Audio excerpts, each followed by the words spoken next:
this is the story we really need to be covering right now.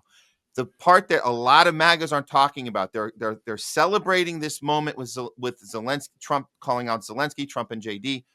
They're not talking at all about Netanyahu. They're not talking at all about Israel. And that's the first thing I thought to myself is, let's compare this is a reveal moment to me. This is what I look at. I look at Trump and Zelensky and I say, great, good for you, man. You called him out. Now, why can't you do that to Netanyahu? That's really, I think, the reveal of this scenario here, that you see him. This is what it looks like when you tell someone, say thank you. You're going to come in here, ask for a blank check. This is how you have to do it. This is what that looks like. Why aren't we getting that when Netanyahu comes? I don't think we'll ever get that with Netanyahu. So here we are, and it looks like that there was billions more. There was $3 billion more apparently given to weapons to Israel after this meeting, and nobody is talking about that.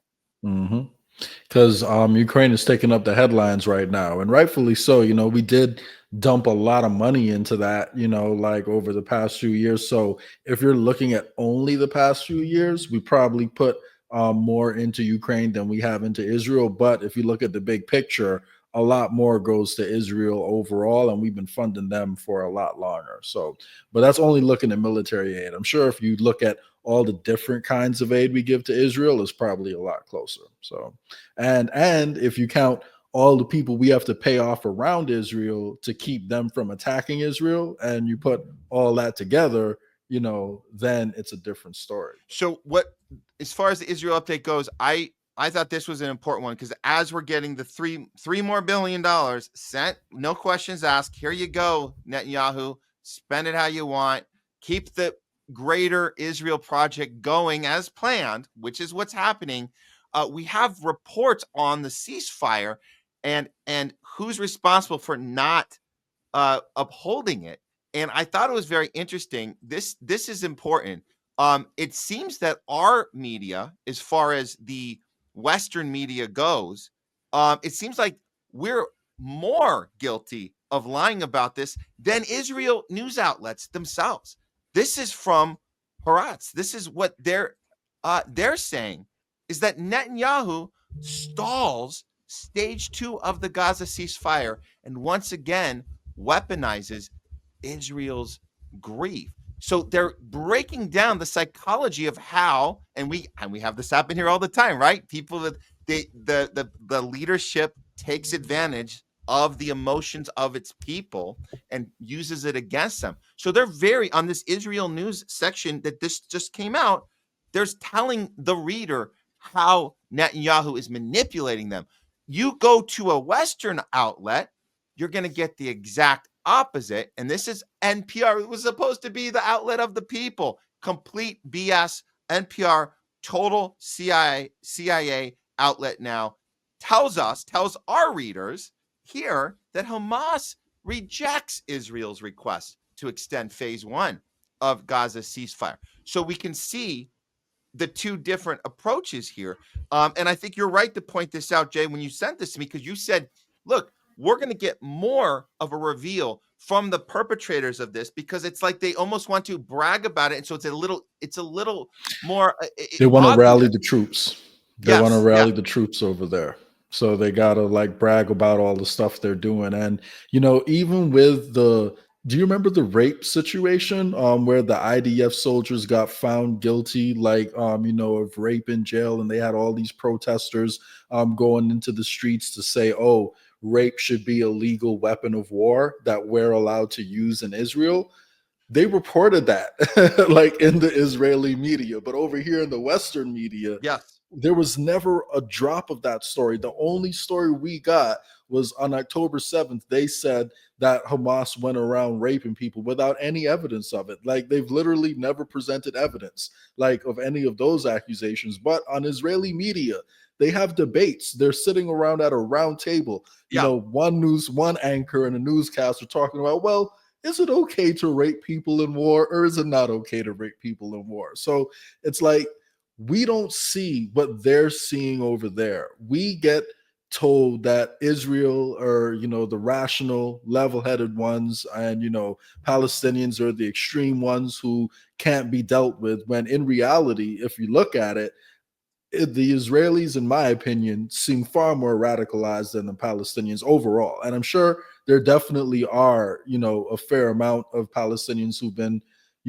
pushed to the edge considering the situation. But in Israel, the aggressors are at least as crazy, and in my opinion, a lot more crazy in a lot of cases. So I mean, we see it time and time again, the craziness, because they, like you said, they kind of wear it on their sleeve. It's a debate point, talking point, because it all centers around the notion that you have these animals, these less than humans living by you, and there's a way you can talk about treating them that's different than you would in in any other situation. It's like they get this advantage. You have to, and I guess they don't realize it, but they're saying this stuff out loud because it makes sense to them in their minds. And this is why we see this over and over. And that's why I think we should tell people that haven't been paying attention. If you really want to see who's responsible for all the atrocities, they're telling us themselves. You just got to turn on their news feed, right? You got to see their roundtable debates that we're not getting on this end. So that's a great point. Yeah. That you make there. And did I send you the clip also of the Israeli politician calling for them to attack Palestinians and massacre them during Ramadan, because that's when they're like at their weakest, because during Ramadan people eat less. So all right, they're observing their religious holidays and their religious practices. Let's massacre them right now. This is our chance, guys. Like, these are the good guys. These are the good guys. I have the clip, and we're gonna play right now for you guys. And this is not like a unique situation where he accidentally told us this. They've been doing this the whole time. They tell their strategy out loud. All you guys got to do is stop, pay attention to one of them. But this one is important. This is their little trick, Jay, you just explained. So let's hear it directly from their own mouths. Here we go. שמה, האחיות שלנו שמה, חטופות, ואנחנו מחכים כי הם בצום הרמדאן. צום הרמדאן זה הזמן הכי טוב להרוג אותם. Yeah, during Ramadan, they're trying to kill. They're weak and tired. So this guy, he's urged Israeli forces to invade Gaza's southern city of Rafah and kill Palestinians during the Muslim holy month of Ramadan. Prime Minister should order the Israeli army to enter, yes, when they're fasting, when they're tired and weak, to break their bones. Why don't they invite this guy on CNN and let him talk on CNN? You know why they don't want to invite this guy on CNN? Because he's not the appointed representative, and he's going to actually tell us what he really thinks. And then Americans are going to start asking, wow, are they really the good guys? No, they appoint the watered down, person to, and Netanyahu knows the political things to say because he knows the differences between, American mainstream opinion and Israeli mainstream opinion. They send Netanyahu, they'll send their ambassador. They're very selective about who they send over and allow to talk to Western media. Because if we spoke to the average Israeli politician, they'll sound a lot more like this guy. Oh yeah, 100%. And it's not like these guys, these Pierce Morgans and these people that pretend to have discourse and all the people. It's not like they don't know who this guy is. Are we that much more like investigative, just better at this than Pierce Morgan? No, he knows this guy exists. He knows what he's saying. He's probably seen this clip. So there's an idea that like the Western media will protect themselves from having this reveal happen on their network. So they don't want this guy on. They want someone to come on that they're ready to just kind of corner and try and yell at. Every once in a while, they get yelled back at, like a Pierce Morgan will get yelled back at. We'll play the clip, but he's going to go right back to business as usual. He's not going to actually have this guy on. So you're 100% right about that. Let's see. I think there might be a little more interesting. I'll keep reading it since it's, since we don't have it. We don't have the English. We got the subtitles on the screen if you guys can see it. So his remarks came days before the UN Security Council passed a resolution for an immediate ceasefire. So this was that ceasefire situation from last year in March. And he's saying this is how we're going to break it. This is what we're going to do. We're going to get them when they're down. So telling that we're going to cheat. We're going to cheat. We're going to lie. We're going to steal. We're going to murder. And we're going to high five about it when we're done. And as we're doing it too. So I think, that's, I wanted to show that part, but man, we got to figure out a way to get this conversation more into hearts and minds of people right now that are maybe mad at Trump. What do you think about that, Jay? I was thinking that you could actually have a more productive conversation now with people that don't like Trump, that might think he's okay with pushing this right now, and he's okay with the expansion of Israel, this greater Israel thing. And we talk about the Trump Gaza plan and that AI video. Like, maybe now is the time we can start having this conversation, and we can, stop talking about Biden, but say, hey, what are we doing right now? Do you think we could get more people's attention that would never have listened to this when it was Biden funding it, that maybe they are willing to now? Maybe. I mean, I think part of it comes back to the fact that the Republican base is more religious, than the left side of the spectrum, and there has been a Judeo-Christian alliance that's been promoted by evangelicals.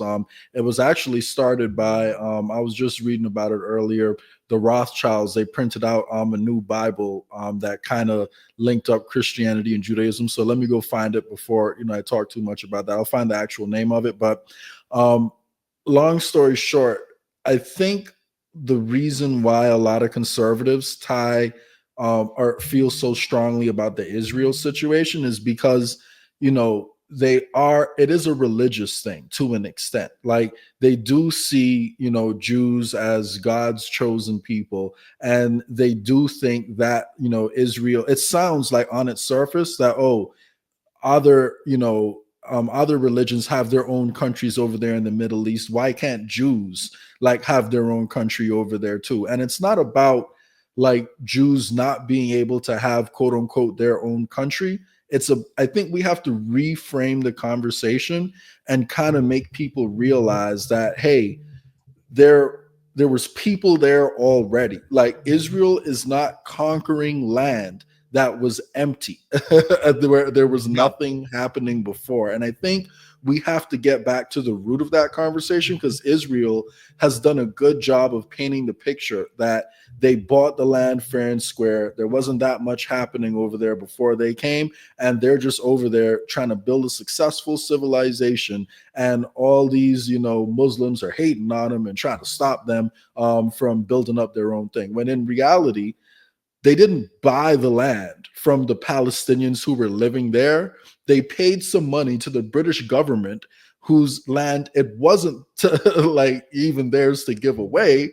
And then they came in and started terrorizing the people who lived there and forced them out of their homes. And they did a lot of that using money gained from illegal, activities, because there were a lot of ties between the precursor to the IDF and, organized crime over here in America. So they're using dirty money to fund terrorism, to scare people out of their lands, and then to go steal their land. So I think we really need to educate people about the history of what happened there and kind of reframe it. And, it's kind of I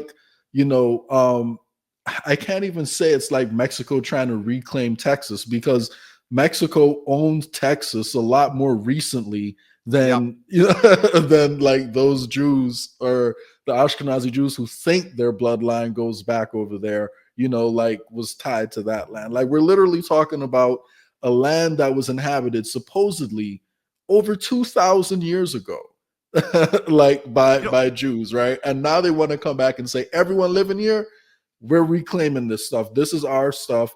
Y'all need to get out. And the people also need to realize, I think this is the most important part, because even if you want to say, okay, well, let's just give them what they already have.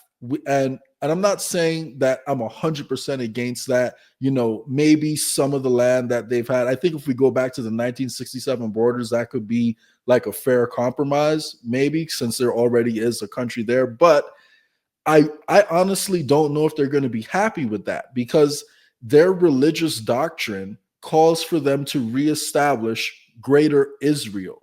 Their religious doctrine that a lot of their politicians believe in calls for them to take over parts of Egypt, to take over parts of Saudi Arabia, Iran, Turkey, Syria, Lebanon, Jordan, all these different countries. And again, this is something that never gets mentioned on Western media. But if you go to Israeli media, they talk about the Greater Israel Project in Israeli media, but they don't talk about it on our side. And really quick, I did find that statement from Sisi, Egypt's president, that I mentioned earlier, and I had it confused. He was kind of playing a little game with his words. So he Okay. said he believes that Trump will be able to come to peace in the Middle East by adopting Sisi's plan. So he's not endorsing Trump's plan. He's saying, I have a plan to rebuild the homes that are there in Gaza and keep the Palestinians there. And I believe that Trump is going to do the right thing and endorse this plan. So that's what he meant when he said Trump will be able to achieve peace in the Middle East. I wanted to correct that.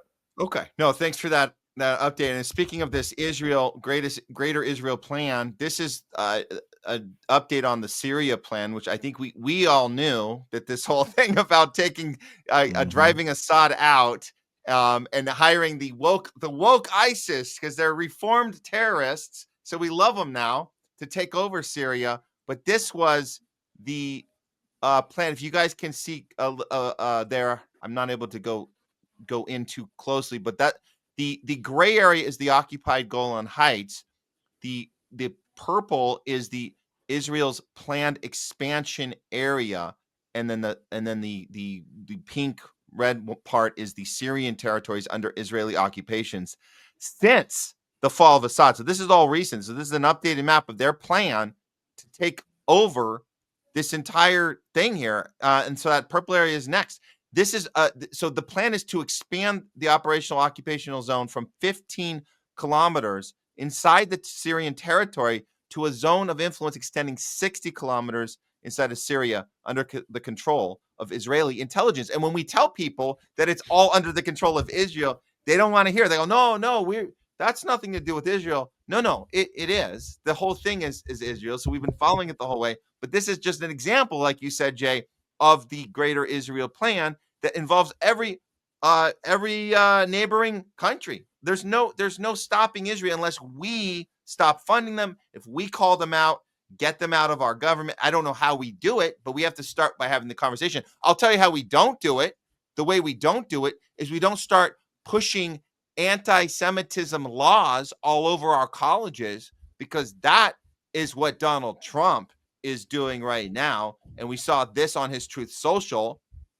All federal funding will stop for any college, school, or university that allows illegal protests. What's illegal protests? I don't know what that means. Donald, can you explain? Agitators will be imprisoned or permanently sent back to the country from which they came. American students will be permanently expelled or, depending on the crime, arrested. No masks. Thank you for your attention to this matter.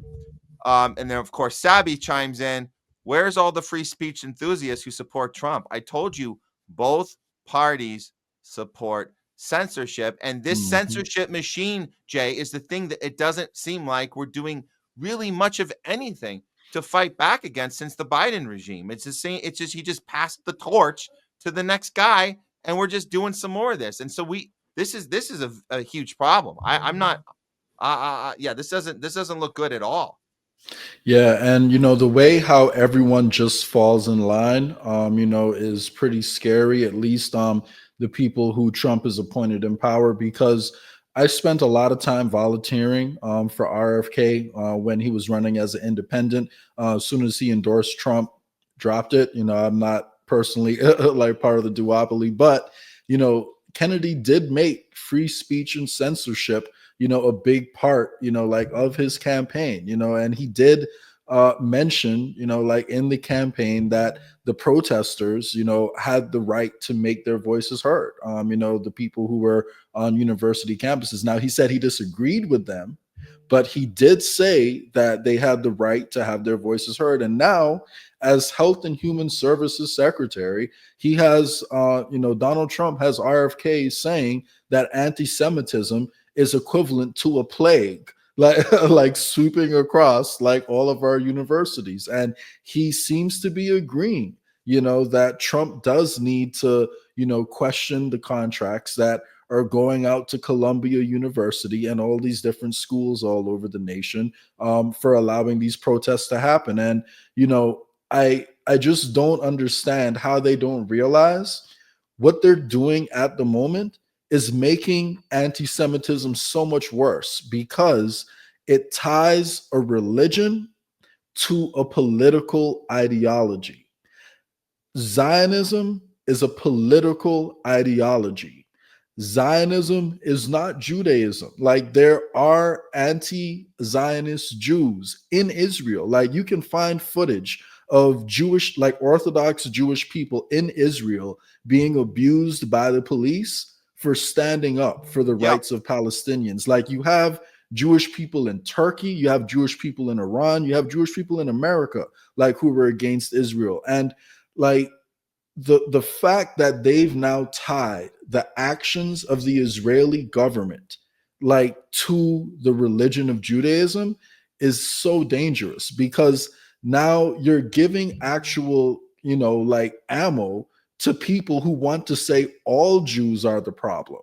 By whenever you tie a political ideology to a religion, you make it easy to, you know, make that religion a target. And unfortunately, that's why, you know, we do have to talk about how religion plays into this overall political situation. And I just dropped a link, you know, down in the back channel.